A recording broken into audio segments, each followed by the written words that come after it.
When school's out for the summer, we have an opportunity to build family relationships, but boy, is that tough when you've got preteens and teens. You know, that's the age where you really drop your level in terms of being a cool parent, really drop your level in terms of your kids wanting to be around you. So it gets to be more of a struggle just to create conversation and build some family time too. But as we said throughout the program today, it is critical for kids to feel those relationships, to feel secure. And at the teen time, it really gets to the point where they're looking at you parents and thinking, what are you judging me about today? You know, what are you trying to pick a fight with me? I mean, it's almost like you can't win, but try. And here are some conversation starters. If children communicate feelings, it helps them to feel better. And sometimes communicating feelings in indirect ways and non-threatening ways are some of the best things that we can do. And you know, a mealtime is a good time to do this. Now, a mealtime for many of you as we move into the summer months is going to be in a car, right? In a drive-through or sitting, you know, in a fast food lane or just pulling in a drive-through. Well, you can actually talk anywhere, you know, over a meal. You just need some food, you need some kids, you need some parents, or you need some family members. You know, if you've got a table, that's great, or even if you've got a box and you're in the car, that's okay too. But the idea is to try to catch up with kids and to try to know what's going on. Now, before school's out right now, this is a good time to practice. Now, sometimes we go up with kids and we say, how was your day? What'd you do in school today? And what's the answer you typically get? Nothing much. It was okay. Nothing much. And that kind of ends that sentence right there, doesn't it?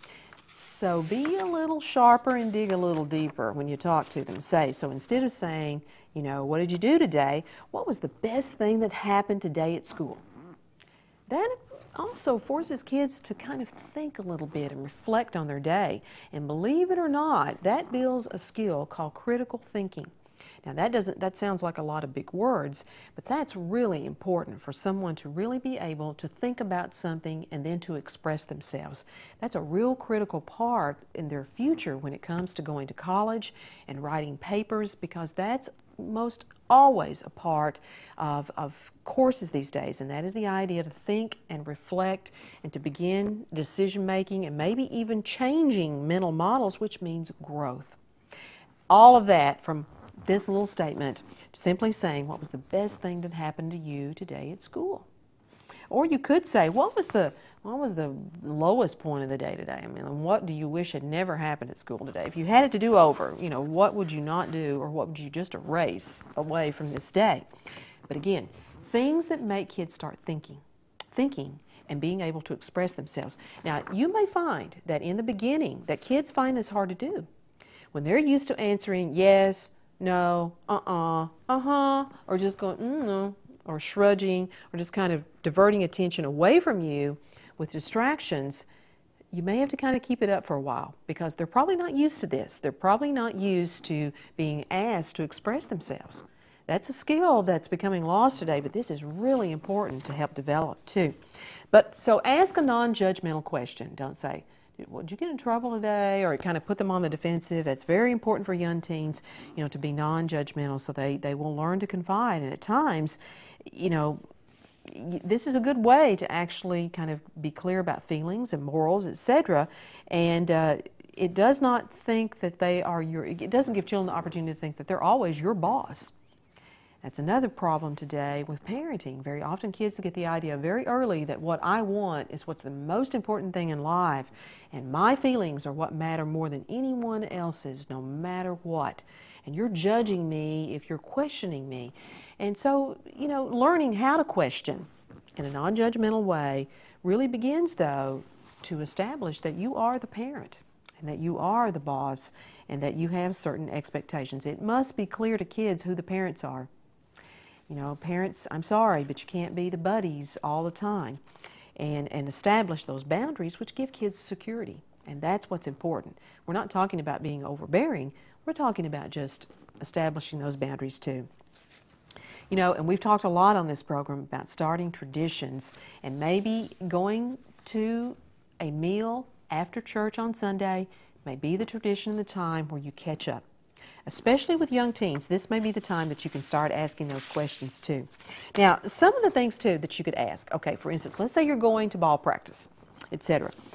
On the way to a sporting event, ask your kid what their game plan is and what do you want to accomplish today? You know, what's going on today? And they'll probably look at you like, I just want to play, Mom. I just want to play. You know, don't get too deep. But just say, you know, think through the game today. What's the thing you want to do? Do you want to make a base hit today? Do you want to, again, just if you strike out, you know, try not to strike out 3 times, you know, today. Try to strike out less than 3 times. You know, try to catch a fly ball. You know, what is it that you want to put your kids in the zone, to start them thinking? And this helps them actually to begin to, later on in life, develop a skill for coping, because it allows kids to visualize situations and allows them to reflect and to begin to cope with what might happen, how they could deal with situations too. It's a great psychological way to begin to develop coping skills. Like, okay, if I strike out 3 times, that's okay, you know. And then you can say, well, okay, if you did strike out 3 times, you know, how are you going to react to that today? You know, what will you do? What if you don't, you know, do this or that? And you begin to talk about and make a game plan today. Then afterwards, it's not a matter of judging kids too, because you kind of get them in that mode of thinking about the activity. It's pumping them up, that even if they strike out 3 times, remember, you're a part of the team, and maybe the most important thing that you do today is to really be a positive team member, and that you cheer everybody on, that you give everybody a high five when they come in the dugout today. That is your role, to be that person who is the most important team member in keeping up morale, no matter how much you fall behind. And then again, even if your child is not the most athletic, even if they're not the most gifted player, and you know, that's tough, they have a role and they have a great function to play, and they are important. That everybody has a role and they're important there, and it really gets them going. Go over plays for them. Tell them what you did wrong last game, or let them know how they might improve, but watch, again, being very judgmental and very harsh and intimidating you kids to make them feel insecure. You know, just say, you know, maybe just don't forget to watch that. You know, you're going to do great. I know you can do this. You know, just keep on keeping on. Keep on trying, because that's the important thing about sports very often.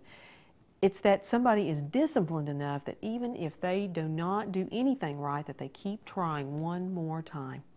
And that's what it does in life, that even if you're knocked down, even if you strike out, that you still will get another time at bat, and that you can try again, and that you just know you're going to pick yourself up and you're going to keep going, and that you have the faith to do that. And it begins to build that confidence that kids can cope no matter what.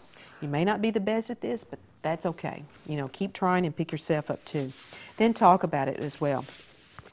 Now, all of the things today that we've mentioned are simple ways to simply begin developing a relationship with children. You may even want to pick up some hands-on activities to do, you know, this summer too. We've talked a lot about talking with conversation, about singing. You may even want to do something like, for instance, just make some modeling clay. Now, we know that you can buy Play-Doh, etc. But you can simply make your own with baking soda, cornstarch, and water, and you've got your own modeling clay that you could do. And that's an activity that has you creating shapes with the rhymes as well. The important thing is to talk, to take the time to talk and build relationships. Stay with us. We'll be right back.